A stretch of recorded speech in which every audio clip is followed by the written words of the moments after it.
Welcome to Hardcover Feedback. I'm Brandi Smits. I'm Tracey Hill. And today we are reading The Sweetness at the Bottom of the Pie by Alan Bradley.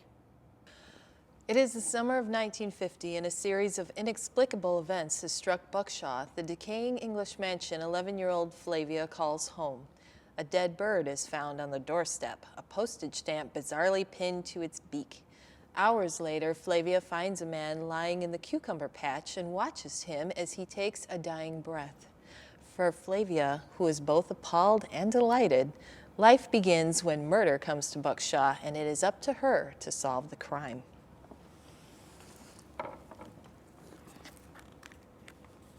The book's title was An Elementary Study of Chemistry, and within moments it taught me that the word iodine came from the word meaning violet, and that the name bromine was derived from a Greek word meaning a stench. These were the sorts of things I needed to know. I slipped the fat red volume under my sweater and took it upstairs, and it wasn't until later that I noticed the name H. Deleuze written on the flyleaf. The book had belonged to Harriet. Soon I found myself poring over its pages in every spare moment. There were evenings where I could hardly wait for bedtime. Harriet's book had become my secret friend. In it were detailed all the alkali metals, metals with fabulous names like lithium and rubidium, the alkaline earths such as strontium, barium, and radium. I cheered aloud when I read that a woman, Madame Curie, had discovered radium. And then there were the poisonous gases, phosphine, arsine, a single bubble of which had been known to prove fatal, nitrogen peroxide, hydrogen sulfide. The lists went on and on. When I found that precise instructions were given for formulating these compounds, I was in seventh heaven. Okay, So, first of all, yes, this is a book about an 11-year-old girl, but it's an adult book. This book is not at all aimed towards younger readers. no. And it's very evident because no 11-year-old girl is like this in No. the entire world. No, that It was is her voice. horrible. That narration right there, because it's first person Right. throughout. That's her voice. Never met a kid that young who sounded anything like this. I don't care if she's British or not.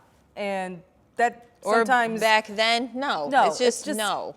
it's so unrealistic, and Yeah. it totally just took me out of this book. I never got connected to it. Mm-hmm. I never cared for her character. I listened to it on audio, Mm-hmm. and the narrator for this book was so super British that it was almost like I'm fake British. I don't know. Maybe she really is a British person, in which case I But- supremely insulted her, but it doesn't really matter.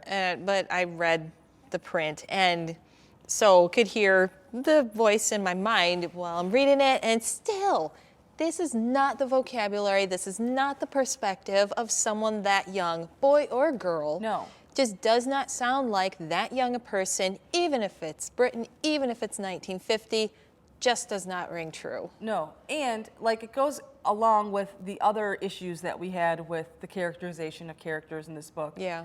There were no good characters that were female. No. They were horrible. And She- it was out of written by a male the- author, so maybe that has something to do with it. I don't know. But let's recap. The mom's dead or gone. The mom's gone. Not there. Presumed dead. And two older sisters, both of whom are some of the flattest stereotypes of older sisters that I can recall in a long time. And the men are more interesting. Her dad comes off as one way, but when we start learning more about him through his own telling, that's when the author does a really good job of making a believable and sympathetic character.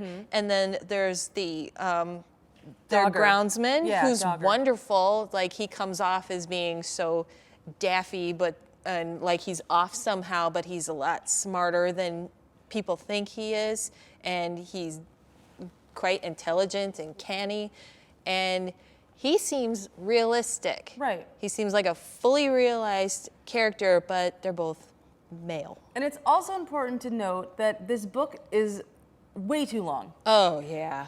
The point of this story So could have been much. told in like could half have of lost half of the book. 20%, Yeah. maybe a quarter I'm even. still saying half of the And book. Like it's just because so much of it was build up mindless. about her past and the estate and building atmosphere and all this. And how- Let's run around the village and for how a while. superior she is to everyone else in all of her quirky ways.